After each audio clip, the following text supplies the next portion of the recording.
Well, there is a big situation right now involving an MMORPG that I hadn't heard that much about, but it turns out there is a ton of lore here. I'm not talking about in the MMO itself. I'm talking about the lore surrounding the MMO, the creation of it, the funding of it, and really what was a very large scandal that is still developing. This is something that maybe a lot of you have heard about. I'll be completely upfront and honest. Yeah, I didn't really know much about this whole situation until today. So keep that in mind. I'm by no means an expert on this. I'm just a person talking about it that has just learned about it. Kind of summarizing what I've learned up to this point, because there has been a lot of recent info that just came out yesterday in a very big YouTube video that I have linked and I'll talk a little bit about. But essentially, we got this game right here, Ashes of Creation. This is on Steam. The release date, it looks like, was a few months ago, December of 2025. As you can see, very positive ratings, really, really good. Stardew Valley has got nothing on these ratings, okay? Just very, very positive ratings. And I should specify, if you're just listening to my voice here, if you're just hearing the audio here, I'm being sarcastic. Very overwhelmingly negative reviews, it looks like. I've never really seen a game this far in the negative reviews before. So yes, the developer and publisher as well is a company called Intrepid Studios. It looks like this is their only game. So what's going on? What happened here? Basically, a bit of backstory. You have to go back about 10 or 11 years ago. There was a whole Kickstarter campaign back in 2015 or 2016. One of those two, I'm not exactly sure. Actually, sorry, see, I have to humble myself. I'm still learning stuff. That was kind of when the development and project began. That was 2015, 2016. So 2017, that's when the Kickstarter really exploded. It raised about 3.2 million US dollars. That is a ton. And then, yes, the extremely, very painfully brief summary then for the next few years is that it went into development. Now, there were some financial and legal rumblings that began surfacing maybe about a couple years ago in 2024. Then, yes, as I showed, December of last year, so about 4 or 5 months ago, that's when the game actually launched. In early access, I do have to add, so it's not the official full release. Now, I'm curious if any of you were actually a part of this release in the December to January time, because again, I'm just learning about it right now. I'm just some idiot talking about it right now, but I would have loved to be a part of it because it sounds like it really wasn't a great release period, and it didn't take long, only about a month, until about January. So this is about 3 months ago. That is when the collapse really began. The CEO resigned. This is Stephen Sharif, I think I'm pronouncing it correctly, and from there, things went downhill even further. February, so a couple months ago, that is when Intrepid Studios actually shut down, or at least it is reported, and now it even looks like the game itself, you can't even buy it, you can't download it from Steam. So I don't know for how long it's been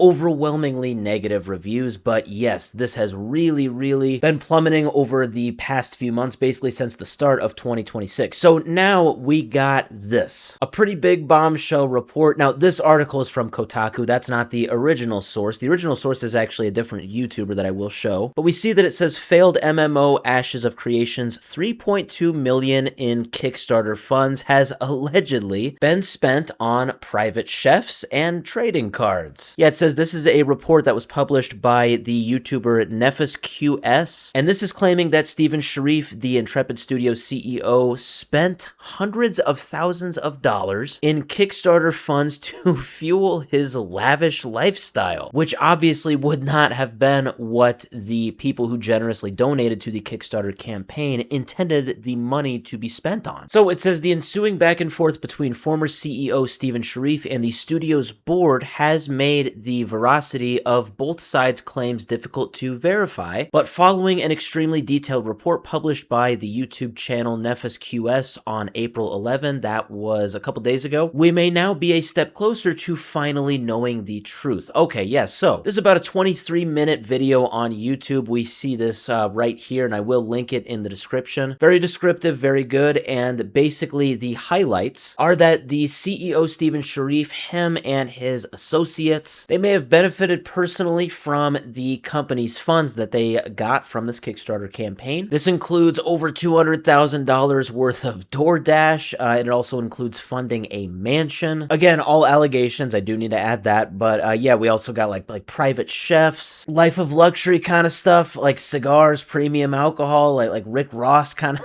kind of stuff. It's just that baller lifestyle, okay? It's pretty interesting. Yeah, it says this includes payments made to a personal chef who, as revealed by a member of Intrepid Studios staff, worked privately for Sharif and Moore. And Moore, by the way, is John Moore, whom Kotaku is saying is the husband of Stephen Sharif. It also says over $41,000 in payments made to auction sites for historical curios. That would usually be just like a collectible or rare items that are kind of just considered artifacts. A $420 payment to a luxury cigar retailer, and tens of thousands of dollars worth of payments to different trading card, game, and miniature figurine storefronts. But with the whole real estate, the whole mansion thing, it says, however, arguably the most concerning allegation in the general ledger concerns a company that is named Gore Oil, which NefasQS, the YouTuber, states received $81,000. Now it says Gore Oil Company was the deed owner of Stephen Sharif and John Moore's San Diego mansion, which was sold to the couple on April 11th, 2020 for $4.9 million US dollars. So it sounds like some of this Kickstarter fund may have paid for what the YouTuber is describing as their mansion. That is overall just the very brief summary of everything, including that whole YouTube video. Definitely check the YouTube video out. I've got it in the description. But yes, I'm kind of surprised. I had never really heard of this whole Ashes of Creation thing. Wow, is it a rabbit hole? I haven't even scratched the surface, to be completely honest. Very big stuff. We'll see what actually happens from it, but I would not advise anybody to really get their hopes up to go out and buy this game anytime soon.